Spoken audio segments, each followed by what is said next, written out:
Shalom jemaat yang dikasihi Tuhan, damai sejahtera Allah penuhi hati kita semua. Firman Tuhan hari ini diambil dari Injil Lukas pasal 15 ayat 29. Demikian firman Allah. Tetapi ia menjawab ayahnya, katanya, "Telah bertahun-tahun aku melayani Bapa dan belum pernah aku melanggar perintah Bapa. Tetapi kepadaku belum pernah Bapa memberikan seekor anak kambing untuk bersukacita dengan sahabat-sahabatku."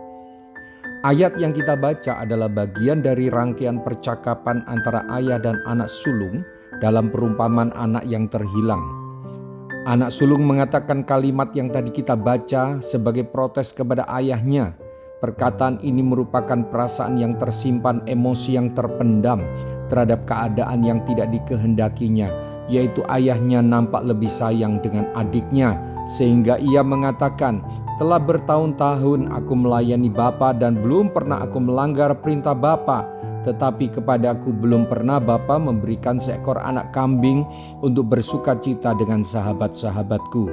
Secara singkat, bisa kita ringkas dan pahami perkataan si sulung ini dengan kalimat, "Aku melayani Bapa, tetapi Bapa tidak pernah memberkatiku." Pernahkah Anda berpikir hal yang sama seperti si sulung, tetapi tidak pernah mengucapkannya?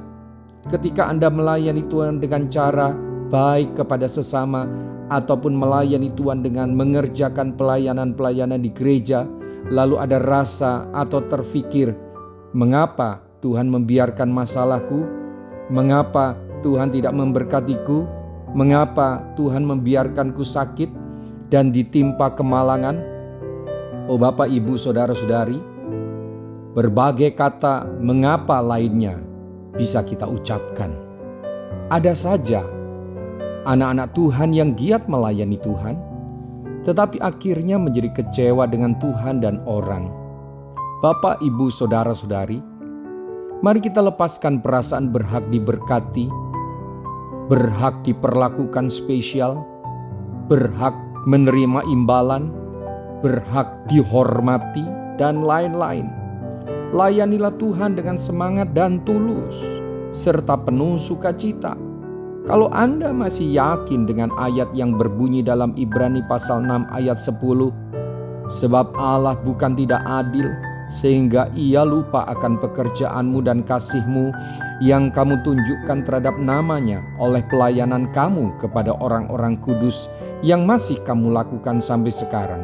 Dan lagi ayat dalam Injil Yohanes 12 ayat 26, "Barang siapa melayani aku, ia harus mengikut aku, dan di mana aku berada, di situ pun pelayanku akan berada. Barang siapa melayani aku, ia akan dihormati Bapa." Maka layanilah Tuhan tanpa pamrih, tanpa mengomel, tanpa menuntut berkat. Ingatlah ayat-ayat tadi, percayalah Allah Bapa kita tidak akan lupa, tidak menutup mata, atau lalai memperhatikan pelayanan yang kita lakukan dengan tulus. Mari kita berdoa. Tuhan Yesus, ajari saya terus dengan firman-Mu dan Roh Kudus yang selalu membimbing saya. Saya rindu semakin hari semakin setia dan bersuka cita melayani Engkau yang saya lakukan kepada sesama dan juga di gereja. Terima kasih Tuhan, saya mengerti melayani adalah kehormatan, bukan beban. Saya yakin Tuhan, Engkau Bapa yang menyayangi dan memberkati saya dan seisi rumah saya. Terpujilah nama-Mu. Dalam nama Tuhan Yesus, haleluya, amin. Sampai jumpa besok dengan suara gembala, firman Allah yang hidup. Tuhan Yesus memberkati.